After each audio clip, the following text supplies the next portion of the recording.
Greetings and salutations, everyone. My name is Andrew Kirchhoff, and welcome to my YouTube channel. Today, we're going to be talking about my Week 14 quarterback starter sits for the 2019 fantasy football season. On today's episode, we're going to be talking about some news around the National Football League as it pertains to fantasy football. A bunch of players that missed practice earlier today that is going to be vital for this coming Sunday. We'll talk about whether or not they are going to be active come the weekend's games.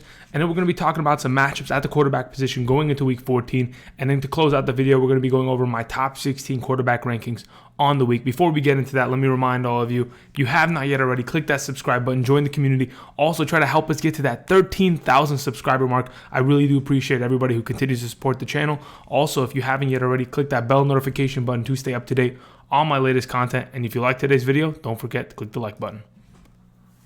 Hey everybody, how's it going? Hope everyone's doing really well. All right, so we're here with Thursday Night Football. Later tonight, we have the Dallas Cowboys versus the Chicago Bears, but we're talking about some news around the National Football League right off the bat. So a bunch of players that missed practice today and that are honestly some pretty big contributors in terms of potentially for the next couple weeks. I mean, for your fantasy playoffs, having these guys active is going to make a big difference, and them missing practice and continuously having that questionable tag around them does you no favor. So let's talk about exactly what I'm mentioning, right? So Damian Williams, for those of you who own him, obviously if LaShawn McCoy was available, Darrell Williams was available. Obviously Williams hurt himself last week. Darwin Thompson potentially, to replace him because he's probably going to miss this week because he still missed Thursday's practice with a rib injury.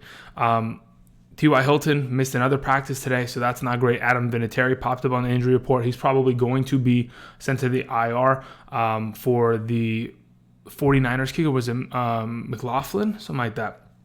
And then now that Robbie Gould is back, they cut him. So we're going to get a little bit of a kicking change in Indianapolis. But otherwise, T.Y. Hilton's out. That still kind of boosts the value of Pascal this week or this weekend against the Tampa Bay Buccaneers. Outside of that, we have Jordan Howard still not... It's crazy. Jordan Howard has had a stinger for the last 4 weeks, and he has not been cleared to practice at all. Now, I don't know if it's how significant it is, but it sounds like it's pretty significant if he's going to miss nearly a month of the season. Miles Sanders is doing perfectly fine in his absence, so I'm perfectly okay with that. Hollywood Brown, Marquise Brown popped up on the injury report. Derrick Henry missed practice again today. Josh Jacobs, the injury report from yesterday said that he has been playing through a fractured shoulder bone. I don't know what that is, but he missed yesterday's walkthroughs and he missed today's practice. So that's a little concerning. If you are a owner of Josh Jacobs, you got to go out there and you have to pick up either Jalen Richard or DeAndre Washington because those two guys are going to be contributors for that team. I would personally prefer Jalen Richard because of that PPR work, especially if you are in a format like that. But that's just my thought process. As of right now, Adam Thielen still not looking like he's going to play this weekend. That's not great. Derrick Henry dealing with his hamstring injury that he sustained a couple weeks ago at practice. Still going to play. Still going to be a monster. No problem there. Dalvin Cook has come out and said that he will play this Sunday. He has personally said that. Now, at what capacity? I don't know. Maybe he comes out and he's a David Johnson, touched the ball 5 times. But as of right now, I'm going to take his word for it, and I'm going to play him this Sunday against the Lions. Then we have Austin Hooper, who has practiced 2 days in a row now, and Dan Quinn has said that he expects Austin Hooper to play this week. We'll talk about him later in the tight end video later today. And then outside of that, Marlon Mack, full practice. He's ready to go this weekend. Probably he's going to start for the team, and he looks like he's healthy. It's not like a hamstring injury. It was a hand injury. He's healed. He's perfectly fine. So this coming Sunday versus Tampa Bay could be a good opportunity for him, like we mentioned a couple days ago when we were talking about running backs. Outside of that, those are all the pieces of news that I wanted to cover. Let's go ahead and let's talk about matchups going into Week 14 at the quarterback position. As we all know, the Arizona Cardinals give up a lot of points to opposing quarterbacks, and that wasn't anything different this past week. Jared Goff had a very good game against them. Can a guy like Devlin Hodges take advantage of the matchup? I personally don't think so. I don't think they have enough firepower within that offense with Juju Smith and James Conner both missing again this week. They're probably both going to miss this Sunday's game. So again, taking care of that or taking advantage of that opportunity Probably not going to be in the cards for a guy like Devlin Hodges, but we always hope that the upside can go towards a guy like James Washington or Benny Snell, who could potentially score this week. Then we got the Miami Dolphins, who have Sam Darnold coming into town. Or actually, it's in New York, so it's not really Sam Darnold going into town. But Sam Darnold has a very good opportunity here, especially for fantasy owners who are struggling with the quarterback position. I know he didn't play well against the Cincinnati Bengals last week, but I expect a back-and-forth matchup where these two teams are just scoring on one another. And I think Sam Darnold could be a really good play. Especially if you're, with that fringe situation and you don't have an opportunity at a top 10 quarterback, a guy like this could potentially be a top 12 play against Miami. I mean, everybody who's played against Miami has played well. All right, moving on to Oakland Raiders. Tannehill's going to be able to go to Oakland and probably have another great game. Tannehill's been on fire this season since taking the starting job from Marcus Mariota, and he's not letting up, and he's pretty much guaranteed himself a job for next year. And I think this week's matchup against Oakland, a team that's giving up a lot of points to opposing quarterbacks, should be a thing of beauty for Tannehill this week. Then we have the Tampa Bay Buccaneers, Jacoby Brissett. The only thing that kind of stresses me out about Jacoby Brissett, even though I think he's a decent play this week, is he doesn't have many weapons surrounding him. Sure, he gets Marlon Mack back, but this is a defense. Tampa Bay has been very good against stopping the run all season long. I think Chris Carson was the best runner against them all season long, and Chris Carson is always going to do that where he just drops 100 yards on you when you least expect it, just like last week, right? Especially against Minnesota. But regardless, outside of Jack Doyle, who I think is going to be a great play this week, Pascal's the only guy. I heard things about Paris Campbell potentially returning this week. That is not enough weapons to kind of entice me into playing Jacoby Brissett over a lot of the other guys in the landscape right now, but we'll talk about that in a little bit. Then we have the Atlanta Falcons, where we'll have Kyle Allen taking on that defense. Last time he played them, he threw 4 picks. Let's see if he can turn that around. Then we have the Houston Texans. Here's the thing about Houston. They play against Drew Lock, rookie quarterback, in his second start. I think they could take advantage of the rookie, but he played well last week against the Chargers, and maybe he can continue. We'll just have to wait and see. Hopefully, he just helps the pieces around him. Phillip Lindsay, Cortland Sutton, maybe Noah Fant can be good players this week. But I'm not looking to start a guy like Drew Lock. Potentially in a 2 QB league if I'm struggling at quarterback. Potentially, but even then, that's a little bit of a stretch of a play. Then we have the Detroit Lions, who will have Kirk Cousins, probably dominating their defense. Whether or not we have Adam Thielen playing, I think Kirk Cousins will be a great play. Then we have the Giants, Carson Wentz, Monday night should be great there. The Giants, especially with the quarterback change, because Daniel Jones is doubtful to play this week. Looks like there's a potential that Eli Manning could be under center, and that could help the Eagles defense going forward. Anyway, moving on, then we have ourselves the Bengals defense against Baker Mayfield. Should be a pretty good matchup for them. And then the New Orleans Saints. Jimmy Garoppolo, can he take advantage of this? I think he can. The question marks in the backfield don't really concern me, because as long as they are getting the ball out of his hands into the hands of Debo, Sanders, or Kittle, he'll be fine at quarterback this week. And then we have the Washington Redskins matchup, the Cleveland Browns matchup. Those are great matchups. But regardless, we'll talk about some of the tougher matchups this week. The New England Patriots are always tough, but Patrick Mahomes is going to be against them. And I think Patrick Mahomes remembers, and he probably feels that AFC Championship game against the New England Patriots more often than he probably would like. He remembers that he had a very poor first half, and he wasn't able to mount the comeback in the second half. But that was mainly because the New England Patriots ran the ball. He knows he's got to come out early. He's got to take advantage of this, and I think he'll be a pretty good play this week. Then we have the 49ers with Drew Brees. The Buffalo Bills not giving a lot of points, but they played Lamar Jackson. I mean, I don't want to play the Bills defense this week, that's for certain. And then we have Baltimore on the other side of the matchup. Josh Allen will be against probably his toughest matchup all season long, even though he's played tougher matchup in the last couple weeks against the Denver Broncos and the Dallas Cowboys. This is the truest test that he has faced since facing the New England Patriots earlier in the season. And then we have we talk about Denver Broncos against Deshaun Watson, who's been playing out of his mind, especially last week. And then we have the Chicago Bears against Dak Prescott tonight. Anyway, so those are the tougher matchups. Those are how much defenses are giving to opposing quarterbacks on a weekly basis. Let's talk about my top 16 rankings on the week, starting off with my number 1, Lamar Jackson. Like I mentioned, I don't want to start the Buffalo Bills defense because Lamar Jackson is incredible.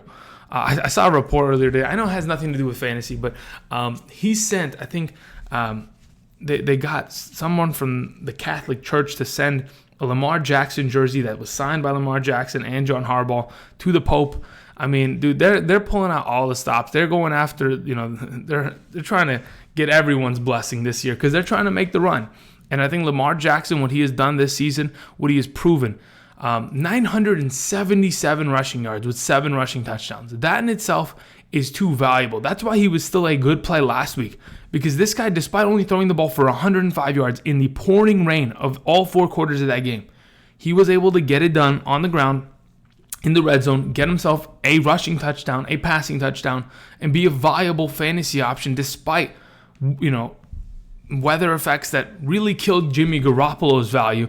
It still made Lamar Jackson relevant. And he's going to continue to be relevant every single week because he is as good. I mean, he is the Lamar. I mean, Lamar Jackson this year is what Patrick Mahomes was last year. He's a guy that no matter what, you were going to start, and he's my number 1 every week. And there we go. Lamar Jackson, number 1. All the trust with you. Moving on to number 2, a guy that I didn't believe in last week. A guy that I thought, you know what? In a weather game, there's no way that this guy is going to be allowed to pass the ball very often, especially considering he was coming off of 3 games in which he only had 2 passing touchdowns in those 3 games. This guy came out with a 4-touchdown performance. Aaron Rodgers is my number 2 on the week, playing against the Washington Redskins defense, a defense that is very bad all across the board. I mean, especially in the secondary. They have struggled. Sure, they played better last week against Christian McCaffrey in stopping the run, and I'm hoping that continues this week. And obviously, as an Aaron Jones owner, I'm hoping he can pop off a couple big runs here, but again, he's always going to be hamstringed by the fact that Jamal Williams is in that backfield splitting carries 60-40, 50-50, whatever it may be on that given week. Aaron Rodgers can hopefully continue on this little bit of a boost that he saw last week against the New York Giants and can continue in his tear against the NFC East. Destroy the Washington Redskins at home this week, whether it's in weather or not. I hope Aaron Rodgers can get it done. I'm expecting him to do so. He's my number 2 on the week. It's far too favorable of a matchup to pass up on it. Moving on to my number 3, Carson Wentz. Carson Wentz really got the job done last week. Was it a surprise? Absolutely not.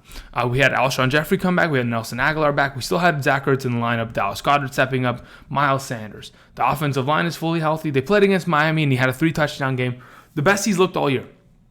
Despite all of that, he gets another great matchup against the New York Giants defense that has been awful this season across the board, whether it's on the ground, through the air, against the quarterback position.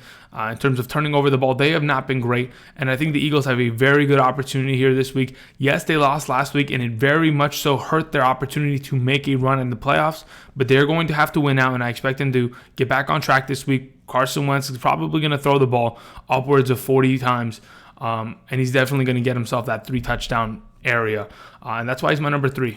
He's got a lot of upside in a great matchup with all of his receiving threats back. It only helps him. He's my number 3. Moving on to number 4, Russell Wilson. Russell Wilson, throughout his career, has typically played very well in matchups against the Los Angeles Rams, in the Rams in general, but the Los Angeles Rams as of late. I'm going to actually pull it up because sometimes I do some impromptu stuff. And right now, I'm curious. Like this season, right, against the Rams earlier this year, the guy had a monster game. I think it was a total of 4 passing touchdowns, 37.92 fantasy points in a 6-point per passing touchdown format. He had a monster game, certainly. And it's not like that's every now and then. He typically plays that well against the Rams. Last season, had a 3 passing touchdown game in week 5. And then later in the year, against the Los Angeles Rams, where is it? Seattle versus the Rams. He had another 3 passing touchdown game. He has played very well. So in fact, the guy has thrown 10 passing touchdowns in the last 3 meetings against the Los Angeles Rams. And yes, as of late, he hasn't been great. He hasn't been Russell Wilson. He hasn't been Mr. MVP candidate. He's kind of been, I'm relying more on the running game, and I'm kind of just trying to hope I don't lose my team the game, kind of Russell Wilson. Hopefully, that's not what we're going to see in the next couple of weeks. Hopefully, we see ourselves Russell Wilson fold, a guy that always comes to play against the Los Angeles Rams, and a guy that really dominates that defense. I expect him to do so. He's my number 4 in the week. Moving on, we have Patrick Mahomes again playing against the New England Patriots defense. It's not an easy matchup. It's not something that I want to 100% say, yeah, I know he's going to be perfectly fine, because that's not the case.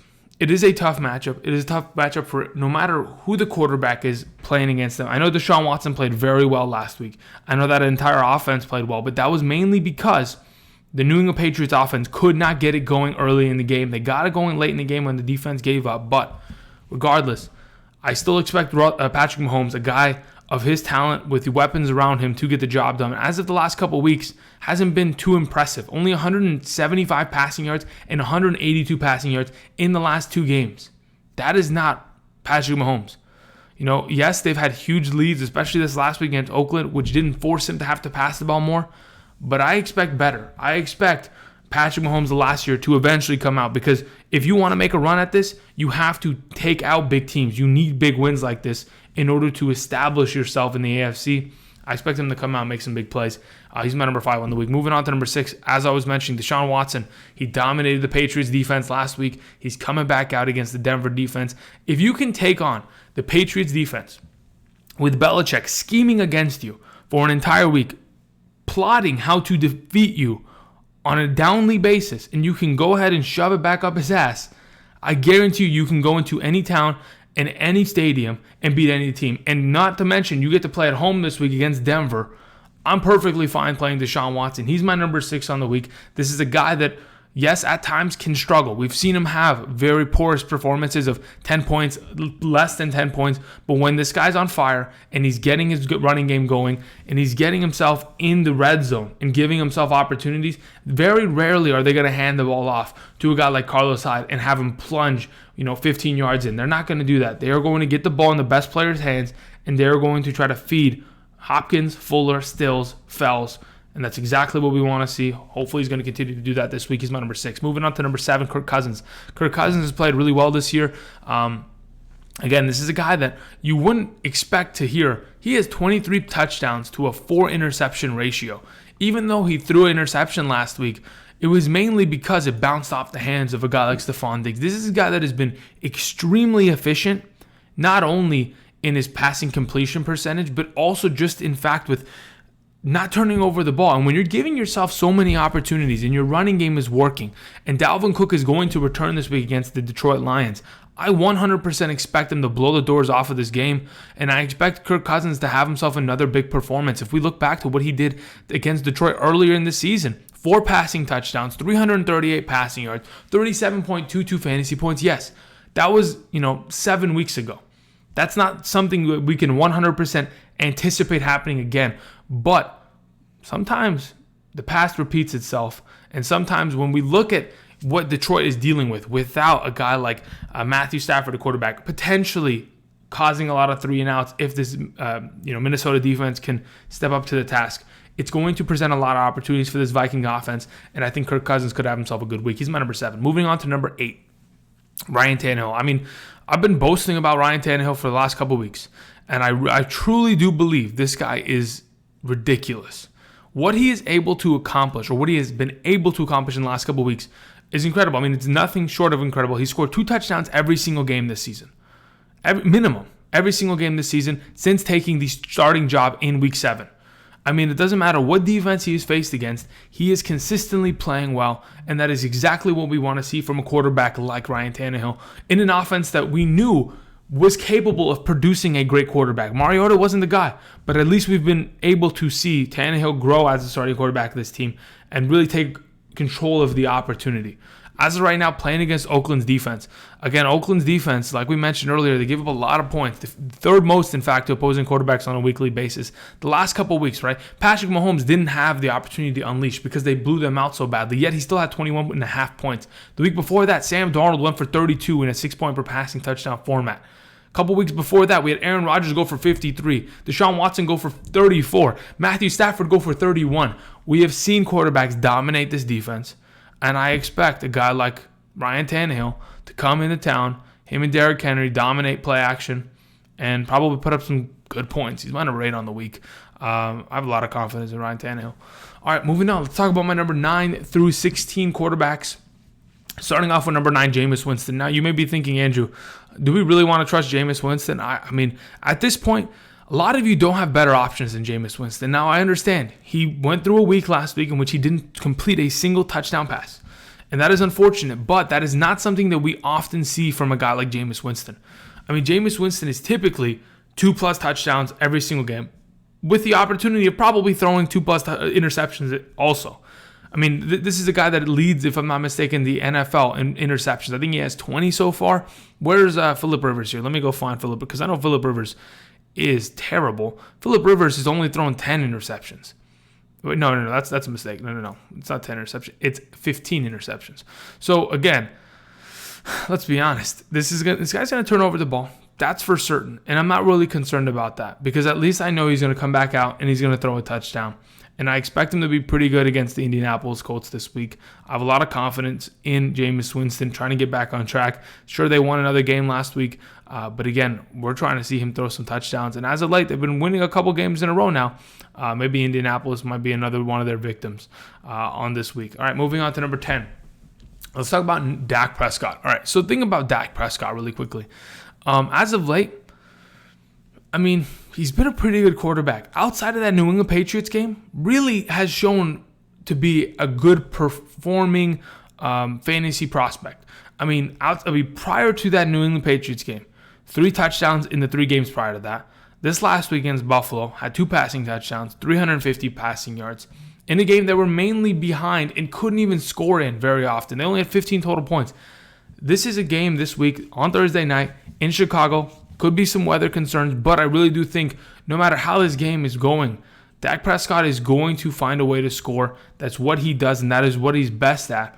And as of right now, I mean, I'm playing Dak. I have no problem at all. I don't think this defense is as good as they have been in the years past, and I think you could definitely take advantage of it. We saw David Blau last week put a number on this defense.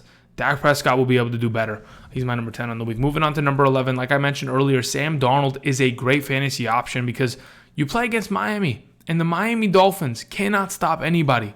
As much as they are great on offense, they have struggled heavily in terms of stopping opposing quarterbacks all season long. And even when they have played better in the last couple weeks, even when they have stepped up to the competition and won games against the Colts, against the Eagles, and then who did they beat? I think they beat the Washington Redskins was their first one of the season.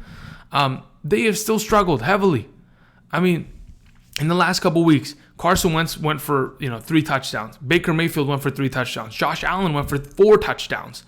I mean, that in itself, if that doesn't just breed success for a guy like Sam Darnold. Sure, a couple weeks back against this team, Sam Darnold didn't play extremely well.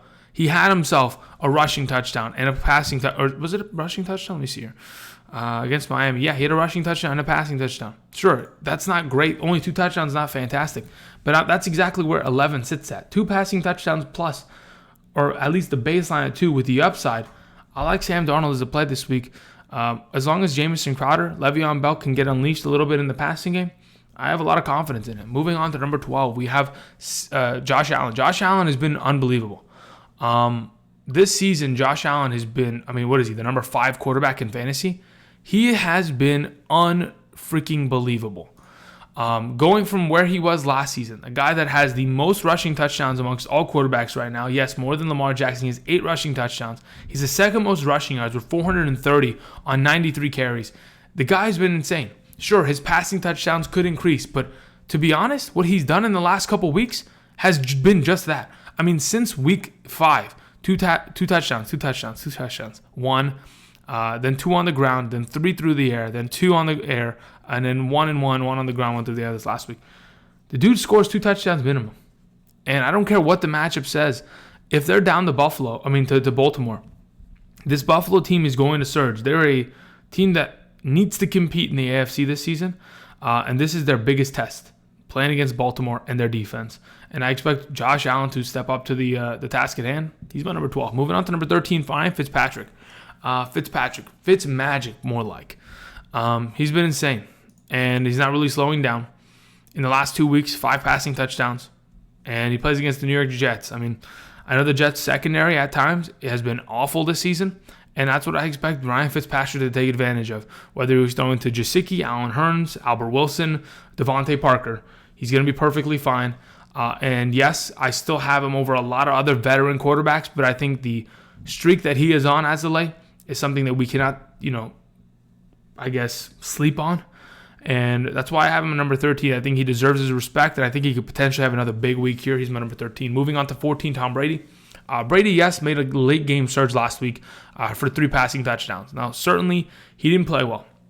He had just over a 50% passing completion percentage on a week that, God, that awful. I mean, they looked awful. I mean, he has generally looked bad in the last couple games.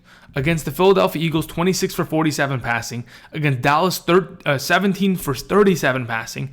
And then 24 for 47 just this last week. He has not looked good. He is struggling. There is a rapport that he needs to build with the weapons around him that he just doesn't have. And sure, they want to feed N'Keal Harry and bring in Mohamed Sanu, but Edelman is the only guy that really, him and James White are the only guys that they can really find and, I guess, produce with. Kind of gives me a little bit of concern, especially how good the Kansas City defense has been this season. But hopefully Mr. Brady's going to step up to the task at hand and put together a big week. I'm just a little concerned about it. That's why I have him at 14. Otherwise, he should be a pretty decent play. Moving on to 15, Matt Ryan. As washed as Matt Ryan, as much as I think Matt Ryan is washed, he somehow comes out and scores 2 touchdowns in the following week where he was, god-awful against Tampa Bay. And he was supposed to have an incredible game against them. But Carolina matchup shouldn't be too difficult. Played them a couple weeks back. Had a decent game. Hopefully can play better now that Julio's back into the lineup. And I expect him to be good. I mean, you get Hooper back. You get Julio back. You get Devontae Freeman back. You still have Calvin Ridley who's on fire. Russell Gage is still good. This looks like an offense that could really put up some points this week.